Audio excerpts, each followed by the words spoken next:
जय हिंद जय भारत दोस्तों। अब इस लेक्चर के अंदर में टॉर्क और डाइपोल के बारे में बात कर लेते हैं। सबसे पहले समझते हैं डाइपोल क्या है। तो मान लो मेरे पास में ये एक सिस्टम है, यहाँ पर मैंने पॉजिटिव चार्ज रखा, जितना पॉजिटिव रखा उतना ही यहाँ पर नेगेटिव है, तो इक्वल एंड अपोजिट चार्ज यहाँ पर आ गए और इनके बीच में कुछ डिस्टेंस आ गए, तो इस अरेंजमेंट को डाइपोल बोला जाता है। अगर मैं किसी एक चार्ज को डिस्टेंस के साथ में मल्टीप्लाई कर देता हूँ तो उसको डाइपोल मूवमेंट बोला जाता है। अब टॉर्क का मतलब क्या है? टॉर्क का मतलब है स्टाइलस को घुमाना। ये कैसे घूमेगा भैया? मुझे एक फोर्स लगानी पड़ेगी इस तरफ ताकि ये ऊपर जाए, दूसरी फोर्स लगानी पड़ेगी इस तरफ ताकि ये नीचे जाए। अगर ऐसी फोर्स लगेगी तो ही ये घूमेगा। इसी घूमने को बोला जाता है टॉर्क। तो टॉर्क लगाने की कंडीशन क्या हुई? फोर्सेस ऑपोजिट डायरेक्शन में लगनी चाहिए और लाइन ऑफ एक्शन अलग होना चाहिए। अगर एक फोर्स इस पॉइंट पर, इस लाइन पर ऐसे लग रही है तो दूसरी फोर्स इसी लाइन पर नहीं लगनी चाहिए, वो किसी दूसरी लाइन पर लगनी चाहिए। ठीक है। अब डाइपोल के अंदर टॉर्क निकालने का हमारे पास फॉर्मूला होता है जो यहाँ पर लिखा है P E sine theta. P मतलब होता है डाइपोल मूवमेंट, ई मतलब होता है इलेक्ट्रिक फील्ड और थीटा होता है डाइपोल मूवमेंट और इलेक्ट्रिक फील्ड के बीच का एंगल। डाइपोल मूवमेंट की डायरेक्शन क्या होती है? नेगेटिव से पॉजिटिव। इलेक्ट्रिक फील्ड की डायरेक्शन क्या होती है? पॉजिटिव से नेगेटिव। इक्विलिब्रियम आता है दो प्रकार का, एक होता है स्टेबल जिसमें ऑब्जेक्ट वापस अपनी जगह पे आ जाता है, एक होता है अनस्टेबल जिसमें ऑब्जेक्ट वापस अपनी जगह पर आ नहीं सकता। अब ये सारी की सारी एनालिसिस अपन तुम्हें इस डायग्राम्स के जरिए,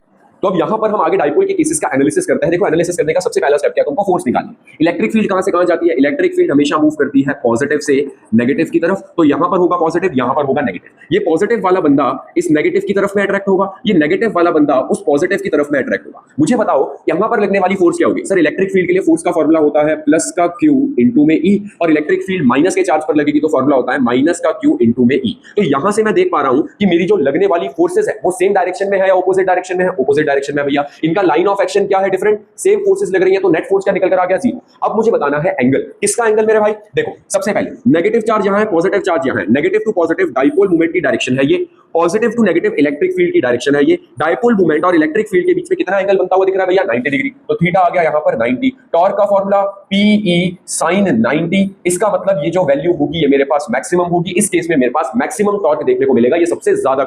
यहां पर किसी भी प्रकार का इक्विलिब्रियम नहीं है। यहीं पर अगर तुम आगे वाले केसेस के अंदर में डिस्कस करो, सेम वही लॉजिक पे बात करेंगे। इलेक्ट्रिक फील्ड मूव करती है पॉजिटिव से नेगेटिव की तरफ, ये पॉजिटिव चार्ज नेगेटिव की तरफ अट्रैक्ट होगा, ये नेगेटिव चार्ज पॉजिटिव की तरफ अट्रैक्ट होगा। क्या तुम देख पा रहे हो कि इस वक्त फोर्सेस का लाइन ऑफ एक्शन सेम है? अगर सेम जगह पर एक फोर्स ऊपर लग रही है और उसी जगह से एक फोर्स नीचे लग रही है तो क्या ये एक दूसरे को कैंसिल कर देंगे भैया? बिल्कुल। तो एफ नेट तो जीरो है पर लाइन ऑफ एक्शन डिफरेंट नहीं है, जिसकी वजह से यहां पर किसी भी प्रकार का टॉर्क पैदा नहीं होगा। अब मुझे बताओ भैया कहां से कहां पर इनकी डायरेक्शन निकालोगे? डाइपोल मूवमेंट नेगेटिव से पॉजिटिव इस डायरेक्शन में जा रहा है, electric field positive to negative इस डायरेक्शन में जा रही है, तो थीटा कितना बन रहा है? जीरो बन रहा है। इसका मतलब ये हो गया कि सर ये कौन से इक्विलिब्रियम में आ गया? ये स्टेबल इक्विलिब्रियम में आ गया। इस वक्त तुम्हें जो टॉर्क की वैल्यू मिलेगी वो मिनिमम मिलेगी। यही सेम चीज लास्ट वाले केस के अंदर में रखेंगे। इलेक्ट्रिक फील्ड पॉजिटिव से नेगेटिव की तरफ, पॉजिटिव से नेगेटिव की तरफ, नेगेटिव नेगेटिव इसको इधर रिपेल करेगा, पॉजिटिव पॉजिटिव इसको इधर रिपेल करेगा। क्या हमको फिर से सेम लाइन ऑफ एक्शन मिल गया भैया? हाँ जी। एफ नेट तो जीरो हो जाएगा पर लाइन ऑफ एक्शन डिफरेंट नहीं है। अब एंगल कितना बन रहा है भैया? डाइपोल मूवमेंट नेगेटिव से पॉजिटिव, इलेक्ट्रिक फील्ड पॉजिटिव से नेगेटिव, मतलब इनके बीच का एंगल कितना बन जाएगा? 180। इसका मतलब टॉर्क अभी भी क्या हो जाएगा? मिनिमम। और इस इक्विलिब्रियम को हम जो कहेंगे उसको बोला जाएगा अनस्टेबल इक्विलिब्रियम।